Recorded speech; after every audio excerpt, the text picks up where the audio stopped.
नमस्कार दोस्तों, आपका स्वागत और मैं क्लासेस पर। दोस्तों आज हम करने जा रहे हैं अपना next previous year paper UP triple S C PET 2021 का है जो, ठीक है। ये पेपर कब हुआ था? 24 अगस्त 2021 को हुआ था और ये हम फर्स्ट शिफ्ट वाला पेपर सॉल्यूशन करेंगे। कौन सा? फर्स्ट शिफ्ट का पेपर सॉल्यूशन। और हम इसमें क्या करने वाले हैं, जीके और जीएस के जितने भी क्वेश्चन हैं हम वो करने वाले हैं।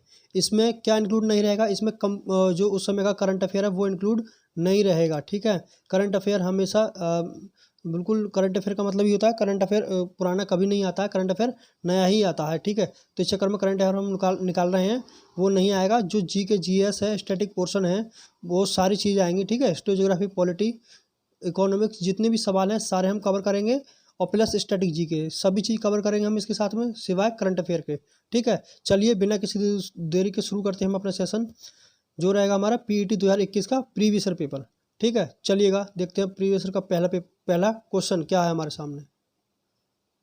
तो पहला क्वेश्चन ये रहा कि भारत में शासन करने वाले दिए गए शासकों का कालक्रमानुसार सही क्रम क्या है। मतलब इनके टाइम ऑर्डर के अकॉर्डिंग इन्हें लगाना है कि कौन पहले आया था, कौन बाद में आया था, किसने शासन कब किया था और किसने कब किया था, ठीक है। उनके सन वाइज बढ़ते हुए क्रम में लगाना है, किसने पहले किया था, किसने बाद में किया था, इस तरीके से, ठीक है। तो इसमें ऑप्शन दे रखे हमें शेर शाह सूरी, अकबर, अलाउद्दीन खिलजी और इल्तुतमिश, ठीक है। इन सब में कौन पहले आया था? देखो, शेर शाह सबसे पहले तो इल्तुतमिश था कुतुबुद्दीन ऐबक के बाद, ठीक है, सबसे पहले नंबर पे। उसके बाद आया था इसमें अलाउद्दीन खिलजी, और शेर शाह शुरू आया था हुमायूं के बाद और अकबर से पहले, और लास्ट में अकबर। तो इसका मतलब पहले नंबर पे आएगा 4 और लास्ट में 2। देख लेते हैं इसको ऑप्शन क्या क्या दे रखे हैं। तो पहले नंबर पे हमने क्या बताया था? पहले नंबर पे बताया था हमने 4 और लास्ट में 2। ये तो 2 ऑप्शन दे रखे हैं इस तरीके से, इसका मतलब बहुत क्लोज है ऑप्शन। और अकबर देख लेते हैं, अकबर से पहले क्या था? शेर शाह सूरी। तो 2 से पहले 1, यानी कि इसका सही आंसर क्या हो जाएगा? सही आंसर हमारा बी। क्या रहेगा इसका सही आंसर? बी, ठीक है। समझ में आ गया? चलिएगा देखते हैं नेक्स्ट क्वेश्चन। नेक्स्ट क्या है? निम्नलिखित में से कौन संत शिवाजी के समकालीन थे, ठीक है। तो कौन से जो संत थे वो शिवाजी के समकालीन थे, बताइए। तुकाराम, चैतन्य, नामदेव, शंकराचार्य, ठीक है। तो शिवाजी के समकालीन कौन थे? तुकाराम थे, ठीक है। और बात कर लिया जाए चैतन्य की, तो चैतन्य बंगाल क्षेत्र में थे, ठीक है। तुकाराम महाराष्ट्र में, नामदेव भी महाराष्ट्र में थे, और शंकराचार्य ये अद्वैतवाद के मतानुयायी थे, ठीक है। और चलिए नेक्स्ट क्वेश्चन देखते हैं अपना। नेक्स्ट है, बंगाल के प्रथम गवर्नर कौन थे, बताइए। प्रथम गवर्नर ये आपको पता ही होना चाहिए, ठीक है। इसमें ये याद करने में फ़ायदा है। देखो, प्रथम गवर्नर हो गया, प्रथम गवर्नर जनरल हो गया, और भारत का प्रथम गवर्नर जनरल हो गया, भारत का प्रथम गवर्नर हो गया। इस तरीके से 4 तो आपको याद रखने ही रखने हैं, ठीक है ना। चलिएगा तो बात कर लेते हैं बंगाल के प्रथम गवर्नर जनरल की। तो ये थे लॉर्ड वारन हेस्टिंग। देखो, सबसे गलत बात तो ये है कि इनके नाम के आगे लॉर्ड लगाना ही नहीं है हमें, ठीक है। ये लॉर्ड तो कहीं से कहीं तक भी नहीं थे, ठीक है। वारन हेस्टिंग था ये, ठीक है, जो प्रथम गवर्नर जनरल था। चलिएगा आगे देख लेते हैं। आगे है चरक संहिता किससे संबंधित है, बताइए। वैसे इसमें कोई सोचने वाली बात है नहीं, सबको पता होगा ये क्या है, मेडिसिन से संबंधित है, ठीक है। चरक एक बहुत बड़े आयुर्वेद विद्वान रहे हैं, ठीक है, जो कहाँ रहते थे? कनिष्क के दरबार में रहते, कनिष्क के दरबार में रहते थे। ये भी आप याद कर लीजिएगा, क्या पता क्वेश्चन घूम के आ जाए। कनिष्क ये चरक जो है किसके दरबारी थे? तो कनिष्क के, ठीक है। चलिएगा नेक्स्ट क्वेश्चन देख लेते हैं। निम्न में से कौन सा जोड़ा सही नहीं है? तो मतलब आपको ये बताना है कौन सा काम किस सन में हुआ था। जैसे कलिंग युद्ध कब हुआ था, शक संवत की शुरुआत कब हुई थी, मुस्लिम युग की शुरुआत कब हुई थी, औरंगजेब की शुरुआत कब हुई थी, ठीक है। तो ठीक है, अब देख लेते हैं। तो कलिंग युद्ध 261 BC में हुआ था, हाँ बिल्कुल ठीक है भाई। ये शक संवत की शुरुआत कब हुई थी? 78 AD में, ये भी बिल्कुल सही है। मुस्लिम युग की शुरुआत कब हुई थी? 622 मोहम्मद साहब के साथ, ये भी सही है, ठीक है। और औरंगजेब की मृत्यु 1709 में, ये गलत है, ठीक है। औरंगजेब की मृत्यु 1707 में ही हो गई थी, ठीक है। आपको पता होगा कि इसने 49 ईयर्स क्या किया था? शासन किया था, ठीक है। कब से लेकर, बताइए, कब से कब तक किया था? तो आप इसमें से 49 ईयर घटा दें, आपको सन मिल जाएगी, ठीक है ना। चलिए कमेंट बॉक्स में बताइए कब किया था इसने, कब से इसका राज्याभिषेक हुआ था। निम्न में से किसे भारत के ग्रैंड ओल्ड मैन कहा जाता है, बताइए। इसे पढ़ने की जरूरत नहीं। ग्रैंड ओल्ड मैन के साथ दादा भाई नेहरू जी को, ऐसे क्वेश्चन पढ़ने के नहीं होते हैं, ठीक है। ये सिर्फ फैक्ट है, इन्हें आप याद रखिए ही रखिए। अगर आपको इतना याद नहीं है तो आप समझ लीजिए खतरे की घंटी के निशान है आपके, खतरे में, आप पैट में बहुत अच्छा स्कोर नहीं कर पाएंगे अगर इस तरह की कंडीशन है आपकी तो, ठीक है ना। चलिएगा देखते हैं। 1915-1916 में किसके नेतृत्व में 2 होम रूल लीग की स्थापना की गई थी? आप सभी को पता होगा, और नहीं पता है तो ये बहुत गलत बात है, आपको पता ही होना चाहिए ही चाहिए, ठीक है। ये एनी बेसेंट और लोकमान्य तिलक थे। कौन थे ये? एनी बेसेंट और लोकमान्य तिलक, ठीक है। बाल गंगाधर तिलक। बाल गंगाधर तिलक को अशांति का दूत कहा जाता था। क्या कहा जाता था? अशांति का दूत। बताइए कमेंट बॉक्स में, अशांति का दूत इन्हें किसने बताया था, किसने कहकर पुकारा था कि अशांति के दूत हैं, ठीक है। चलिएगा आगे देख लेते हैं। निम्न का मिलान कीजिए। ब्रह्म समाज, स्वामी विवेकानंद, रामकिशन, ये आपको मिलान करने हैं कौन किससे रिलेटेड है, ठीक है। तो ब्रह्म समाज के जो वो थे संस्थापक, वो कौन थे ब्रह्म समाज के? राजा राम मोहन राय, ठीक है। और रामकृष्ण परमहंस, इन्होंने क्या शुरू किया था? रामकृष्ण मिशन शुरू किया था स्वामी विवेकानंद ने। आर्य समाज दयानंद सरस्वती ने। और सत्यशोधक समाज ये श्रीधालू नायडू, ये नहीं है, ठीक है। ये ज्योतिराव फुले ने किया था इनका तो, सत्यशोधक समाज। तो एक और सॉरी, ये नीचे एक और है, हम गलत दिख रहे हैं, एक और है नीचे, ठीक है। तो ये हमारा डी 5th के साथ आ जाएगा, डी हमारा 5th के साथ आ जाएगा। तो देख लेते हैं डी के साथ 5th में कौन से 2 ऑप्शन है हमारे डी के साथ। तो हमारा और आगे 2 ऑप्शन है, आगे देख लेते हैं। जो हमारा जो है सी, वो कितने पे है? हमारा 2 पर है। तो ऑप्शन हमारा कौन सा मिल गया? हमें मिल गया ऑप्शन सी मिल गया, ठीक है। हमारा ऑप्शन क्या है? सी, ठीक है ना। चलिएगा आगे देखते हैं अगला क्वेश्चन। करो या मरो का नारा किसने दिया? बताइए। ये वैसे सब किसी को पता होना चाहिए कि करो या मरो का नारा कब दिया था? अंग्रेजों भारत छोड़ो के आंदोलन, जो आंदोलन शुरू हुआ था उस समय गांधी जी ने दिया था, ठीक है। और ये आंदोलन की शुरुआत कब हुई थी? 8 अगस्त 1942 को, ठीक है। और इसमें एक और बात याद रखिए कि भारत छोड़ो आंदोलन की शुरुआत तो महात्मा गांधी जी द्वारा की गई थी, लेकिन एक नारा था अंग्रेजों भारत छोड़ो, अंग्रेजों भारत छोड़ो, छेड़ो नहीं छोड़ो, ठीक है। सॉरी उसके लिए जो गलती से निकल गया, ठीक है। अंग्रेजों भारत छोड़ो, तो उसका जो अंग्रेजों भारत छोड़ो ये जो दिया था नारा, ये गांधी जी नहीं दिया था, गांधी जी ने नहीं दिया था, ठीक है। अंग्रेज ये किसने दिया था? यूसुफ मेहर अली। ये कौन थे? यूसुफ मेहर अली थे, नाम याद रखिएगा, यूसुफ मेहर अली, इन्होंने दिया था, ठीक है। चलिएगा नेक्स्ट क्वेश्चन देखते हैं। नेक्स्ट हमारा, जब सुभाष चंद्र बोस ने भारतीय राष्ट्रीय कांग्रेस के अध्यक्ष पद से इस्तीफा दिया तो वे इस पद का प्रस्ताव किसे दिया गया था? ठीक है, इसका मतलब ये है कि जो त्रिपुरी संकट आया था तो उसके बाद उन जो कांग्रेस पद के अध्यक्ष थे वो किन्हें बनाया गया था? सुभाष चंद्र बोस के बाद में, ठीक है। तो वो बनाया गया था डॉक्टर राजेंद्र प्रसाद को। किसे बनाया गया था? डॉक्टर राजेंद्र प्रसाद को, ठीक है। और त्रिपुरी संकट आया क्या था? त्रिपुरी संकट आपको शॉर्ट में बता देते हैं कि सुभाष चंद्र बोस खड़े हुए थे और गांधी जी ने अपना एक कैंडिडेट खड़ा किया था जिसका नाम था पट्टाभी सीतारामैया, और पट्टाभी सीतारामैया हार गए थे सुभाष चंद्र बोस के सामने, जिससे गांधी जी को बहुत ही धक्का लगा। गांधी जी को ये लगता था कि मैं ही हूँ सर्वे सर्वा, और उस समय उस इलेक्शन में गांधी जी का कैंडिडेट का हारना, इसका मतलब गांधी जी का हारना था, ठीक है। तो गांधी जी नाराज़ हो गए थे इस चक्कर में और सारी चीज़ें बिखर गई थी। तो सभी लोगों ने समझाया था, नेहरू जी ने समझाया, राजेंद्र प्रसाद ने समझाया कि सुभाष चंद्र बोस जी आप अध्यक्ष पद से इस्तीफा दे दीजिए, लेकिन सुभाष चंद्र बोस ने क्या किया? उन्होंने कांग्रेस से इस्तीफा दे दिया, ठीक है। चलिएगा, उम्मीद करते हैं आपको बात समझ में आ गई होगी। चलिए आगे देख लेते हैं। सलाल बिजली परियोजना किस नदी पर है? सलाल किस पर है? सिंपल बात बताइए, सलाल परियोजना किस पर बनी हुई है? झेलम पर, रावी पर, चेनाब पर या ब्यास पर? तो इसका सही आंसर है चेनाब पर। कहाँ पर? चेनाब पर, ठीक है। चलिएगा, बसंत विश्व कब होता है? बसंत विश्व कब होता है? 21 मार्च को, 18 जून को, 23 सितंबर या 22 सितंबर? तो ये होता है हमारा 21 मार्च को। कब होता है? 21 मार्च को, याद रखना है आपको, बसंत विश्व 21 मार्च को। राजस्थान में खेतड़ी परियोजना किसके उत्पादन के लिए प्रसिद्ध है? बताइए। तो ये सिंपल है, इसमें पढ़ने वाली बात नहीं है कोई, ये है कॉपर, कॉपर के लिए प्रसिद्ध है खेतड़ी हमारा राजस्थान के लिए, ठीक है। चलिएगा नेक्स्ट क्वेश्चन देखते हैं। नेक्स्ट है, काजीरंगा राष्ट्रीय उद्यान कहाँ पर स्थित है? ऑप्शन पढ़ लीजिए, मध्य प्रदेश, असम, पश्चिम बंगाल, केरल। बताइए कहाँ है? तो ये हमारा असम में। कहाँ पर है? असम में है। चलिए नेक्स्ट क्वेश्चन देख लीजिए। नेक्स्ट है हमारा, निम्नलिखित में से कौन सी हिमालयी नदी तंत्र की नदियां हैं, कौन कौन हैं?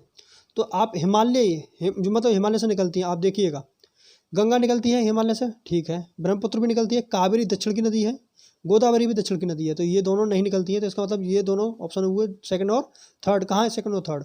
ये ऑप्शन बी है, ठीक है। चलिएगा, चलिए देखते हैं बैंक दर क्या है। बैंक दर का अर्थ क्या है? साहूकार द्वारा ली जाने वाली ब्याज दर? नहीं, बैंक दर है तो बैंक द्वारा ली जाएगी। अनुसूचित बैंकों द्वारा ली जानी ब्याज दर, बैंकिंग संस्थाओं का लाभ की दर? नहीं, कि देश के केंद्रीय बैंक द्वारा ली जाने वाली आधिकारिक ब्याज दर, यही इसका सही ऑप्शन है। बैंक दर किसे बोलते हैं? बैंक दर बोलते हैं जो केंद्रीय बैंक है, यानी कि आरबीआई जो चार्ज करती है बैंकों पर, ठीक है, उसे बैंक दर बोलते हैं, ठीक है। चलिएगा, यदि आरबीआई नगद कोषानुपात को घटा दे तो साख सृजन पर क्या असर होगा? क्रेडिट क्रिएशन पर क्या फर्क पड़ेगा? ठीक है, बताइए। ऑप्शन है इसके, कोई असर नहीं होगा, घट जाएगी, बढ़ जाएगी, या इनमें से कोई नहीं। तो भाई ये क्या होगा इसका असर? साख सृजन बढ़ जाएगा। क्या हो जाएगा? साख सृजन बढ़ जाएगा, ठीक। चलिएगा, अगला देखते हैं हम। अगला क्वेश्चन कौन सा हमारा, इनमें से किस प्रकार की अर्थव्यवस्था में संसाधनों पर निजी अधिकार होते हैं? देखो, निजी शब्द आ गया तो निजी ही होगा, ठीक है, सिंपल। और निजी इनमें से कौन है? समाजवादी, ये तो सरकार की होती है। वैश्विक, मिश्रित, देखो कैपिटलिज्म, ठीक है, क्या है?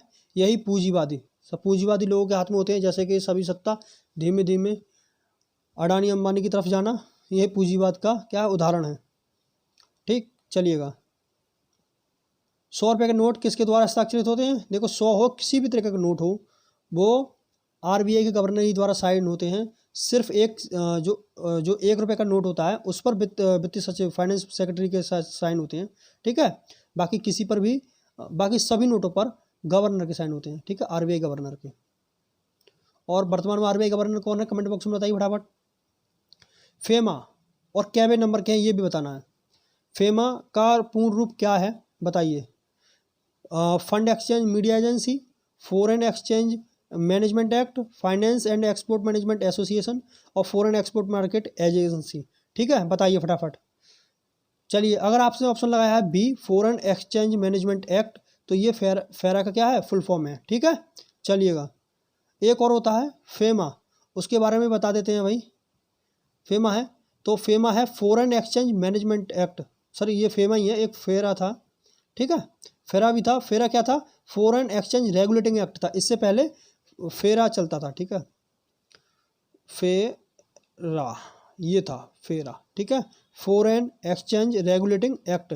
तो रेगुलेटिंग को क्या कर दिया इन्होंने? मैनेजमेंट एक्ट बना दिया रेगुलेटिंग को, ठीक है, बस इतना किया इन्होंने चेंज। चलिएगा, आगे देख लेते हैं। Public health and sanitation is include in constitution of India in, जन स्वास्थ्य और स्वच्छता इनमें से किसमें शामिल है? राज्य सूची में, समवर्ती सूची में, संघ सूची है, इनमें से कोई नहीं। तो इनमें से कोई नहीं तो होगा ही नहीं, क्योंकि किसी न किसी सूची में तो शामिल होगा ही होगा। तो वो क्या है?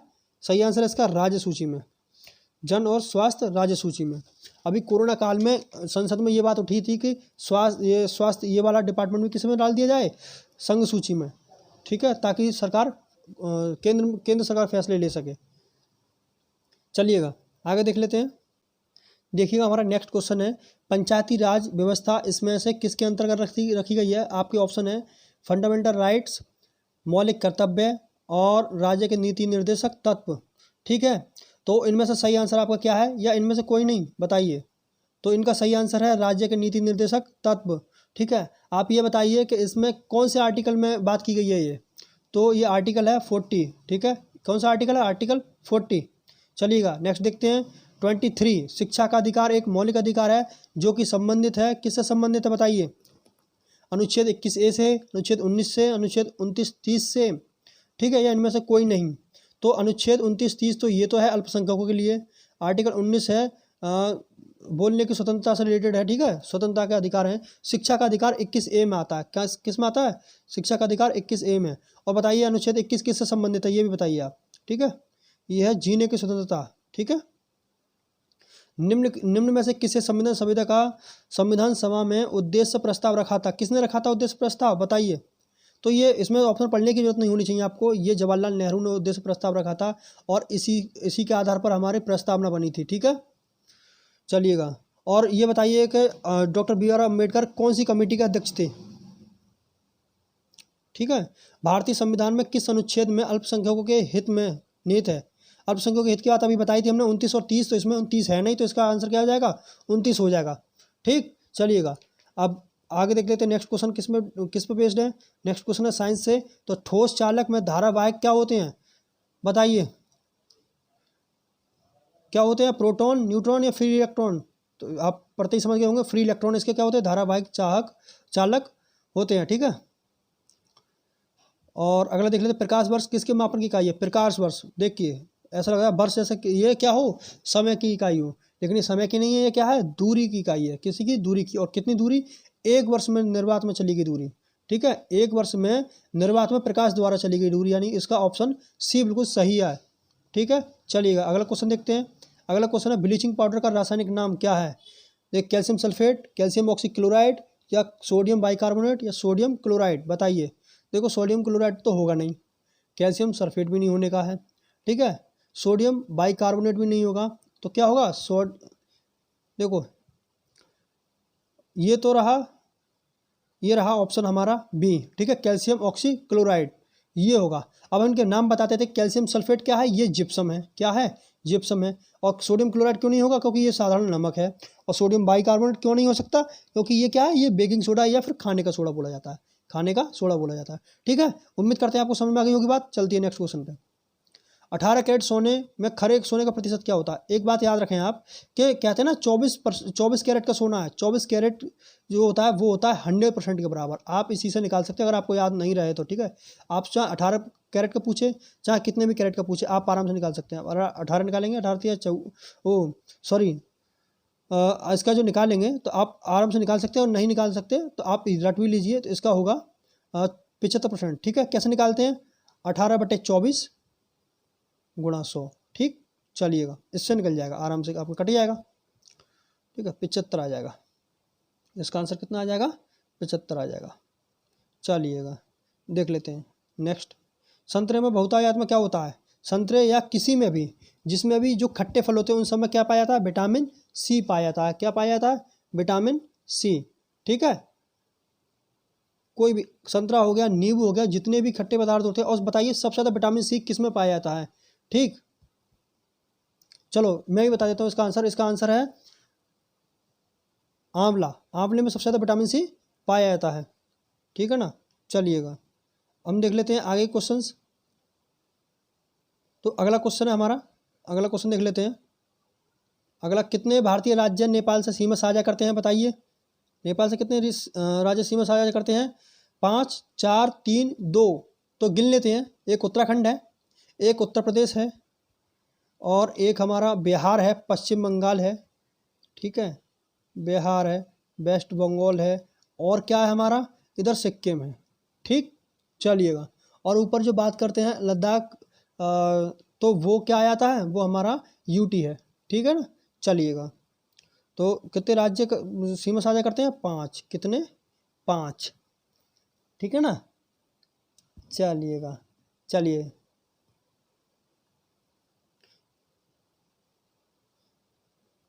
नेक्स्ट क्वेश्चन देखते हैं। नेक्स्ट क्वेश्चन हमारा, निम्न में से कोस्टा रिका की राजधानी कौन सी है? बताइए, फटाफट पढ़िए क्वेश्चन। बीजिंग, जॉनसोस, सैन जोस या दिल्ली या ढाका? तो दिल्ली और ढाका तो होने की है नहीं कहीं से कहीं भी, तो इसका सही आंसर क्या होगा? San Jose. ठीक है, क्योंकि बीजिंग किसकी राजधानी है? चाइना, ये चाइना में। ठीक है, चलिएगा आगे देख लेते हैं। आगे क्या है हमारा नेक्स्ट क्वेश्चन। केंद्र शासित प्रदेश लक्षद्वीप की आधिकारिक भाषा निम्न में से क्या है? तो तमिल, मलयालम, ग्रेट अंडमान या सिंगला? केंद्र आधिकारिक भाषा क्या है? तो आप जब देखेंगे ना तो जो लक्षद्वीप की पोजीशन है वो यहाँ पर है। ठीक है, ये अगर निचले समान है, इधर इधर श्रीलंका है, यहाँ पर छोटे छोटे द्वीप बने हुए हैं। ये क्या है? लक्षद्वीप है। तो ये किसके करीब पड़ता है? ये केरल के करीब पड़ता है। केरल में भी मलयालम बोली जाती है और लक्षद्वीप में भी मलयालम बोली जाती है। ठीक है, ऐसा याद रख सकते हैं आप। चलिएगा अगला देख लेते हैं। देखिए, अगर अभी हमने यहाँ पर बोल दिया था नेपाल की सीमा क्या नाम है?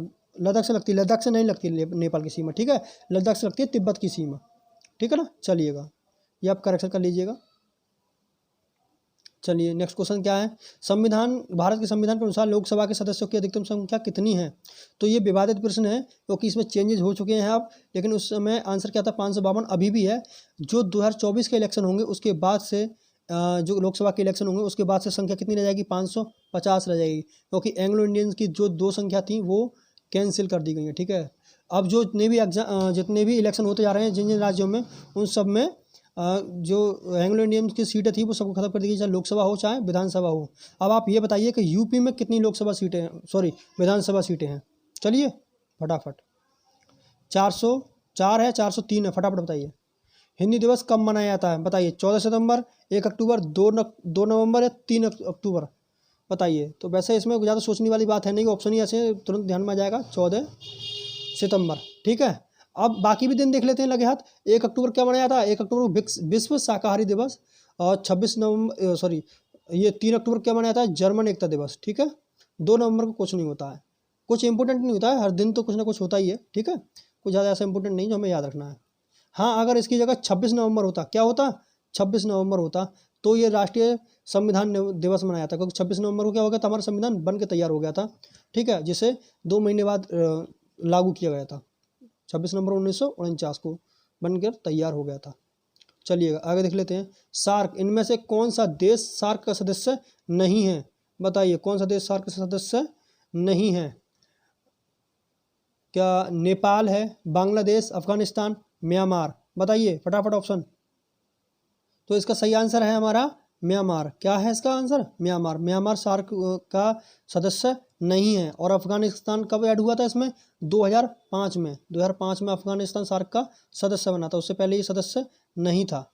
ठीक है, चलिएगा अगला देख लेते हैं। निम्न में से किस स्थान पर अजंता एलोरा की गुफाएं हैं? बताइए। तो ये पढ़ने वाली बात है ही नहीं, बेंगलुरु में नहीं, ये तो महाराष्ट्र या मध्य प्रदेश में आदमी कंफ्यूज होता है। ठीक है, तो औरंगाबाद है इसमें, तो महाराष्ट्र और मध्य प्रदेश है भी नहीं इसमें। बेंगलुरु, दिल्ली, लखनऊ ये बिल्कुल फिजूल ऑप्शन है। ठीक है, आप इसमें आराम से लगा सकते हैं अगर आपको याद ना भी हो तो। ठीक है ना, क्योंकि आप बच्चा 2 ही जगह कन्फ्यूज होता है, या तो महाराष्ट्र में या फिर मध्य प्रदेश में अजंता एलोरा हो जाता है, या फिर खजुराहो की गुफाएं आती है, बस इसमें कन्फ्यूज होता है बच्चा। ठीक है, ओणम किस राज्य या केंद्र शासित प्रदेश का सांस्कृतिक उत्सव है? ओणम, बताइए ओणम किसका है? आसाम, केरल, तमिलनाडु या कर्नाटक? तो ओणम है हमारा केरल का। ठीक है, एक ओणम त्यौहार पर नौका दौड़ का भी क्या किया जाता है? आयोजन किया जाता है। ठीक है, बताइए नौका दौड़ की ट्रॉफी का नाम बता सकते हैं आप? नेहरू ट्रॉफी है। ठीक है, नेहरू ट्रॉफी है। निम्नलिखित में से कौन सा ग्रह सूर्य के सबसे नज़दीक है? तो आपको बस सीरीज पता होना चाहिए कौन सा। अगर ये सूर्य है तो सबसे पहले क्या पड़ता है? बुध, फिर उसके बाद मंगल, फिर अर्थ, फिर वीनस। ठीक है, इसी तरह से आगे हैं। ठीक, अरे सॉरी, बुध है, वीनस है, फिर अर्थ है, फिर मंगल है। ठीक है, चलिए इस तरीके से चलिए सीरीज देख ली होगी आपने। तो इसका सही आंसर क्या हो गया? बुध है। क्या है? बुध। ठीक है, चलिएगा आगे देख लेते हैं। आगे है नोबेल पुरस्कार जीतने वाले प्रथम एशियाई कौन थे? बताइए। तो इन्होंने एशियाई पूछा है, भारतीय नहीं पूछा है, और लेकिन ऑप्शन ऐसे हैं कि इसमें सारे ही भारतीय दे रखे हैं। तो और ये सही भी है, क्योंकि प्रथम एशियाई और प्रथम भारतीय एक ही थे, वो थे हमारे रविंद्रनाथ टैगोर। ठीक है, रविंद्रनाथ टैगोर। और इन्हें किस में मिला था? इनमें साहित्य के क्षेत्र में मिला था नोबेल पुरस्कार। और किसके लिए मिला था? गीतांजलि के लिए। किसके लिए? गीतांजलि के लिए। आप नाम याद रखिए, गीतांजलि के लिए। ठीक है, चलिएगा उम्मीद करते हैं आपको सेशन पसंद आया होगा। इतने ही क्वेश्चन थे इसमें, और जो जीके और जीएस से रिलेटेड थे, करंट अफेयर्स में से हटा लिया गया है। चलिएगा, तो मिलते हैं जल्द ही नेक्स्ट प्रीवियस ईयर पेपर के साथ में। और आपको ये सेशन कैसा लग रहा है तो आप चैनल को सब्सक्राइब कर लें, ताकि फटाफट आपको जल्दी से जल्द आपको रिवीजन करने का मौका मिल जाए प्रीवियस ईयर पेपर, क्योंकि प्रीवियस ईयर में इसमें बहुत ज़्यादा कुछ फंसता है। आप खुद देख रहे होंगे कि प्रीवियस ईयर कितना आता है। ठीक है, और सेशन को लाइक कर दें और चैनल को सब्सक्राइब जरूर कर लें। ठीक है, चलिएगा मिलते हैं नेक्स्ट पेपर के साथ में।